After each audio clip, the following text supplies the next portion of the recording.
তো প্রিয়, জীবনে ভালোবাসা আর ভালো লাগার মানুষের পার্থক্যটা আগে বোঝা উচিত।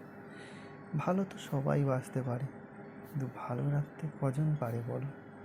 আমাকে হাজারটা মানুষ ভালোবাসতে পারে, কিন্তু আমার মন খারাপে, আমার কষ্টের দিনগুলোতে, আমার হাসি আনন্দের সময় সবাই পাশে থাকে না। জীবনের ভালো মুহূর্তগুলোতে না পাশে থাকা মানুষের অভাব হয় না, কিন্তু যখন নিজের খারাপ সময় আসে তখন ওই হাতে গোনা মুষ্টিমেয় কয়েকজন ছাড়া পাশে কাউকে পাওয়া যায় না। জীবনে ভালোবাসার মানুষদের পিছনে না ছুটে ভালো রাখার মানুষগুলোকে প্রাধান্য দাও, দেখবে জীবন অনেক সুন্দর, অনেক সুখ, অনেক শান্তি পাবে তার। কারণ ভালোবাসার মানুষেরা শুধু সময় সন্ধানী হয়, সময়ে আসে, সময়ে চলে যায়, কিন্তু ভালো রাখার মানুষগুলো না জীবনে কোনোদিন ছেড়ে যায় না।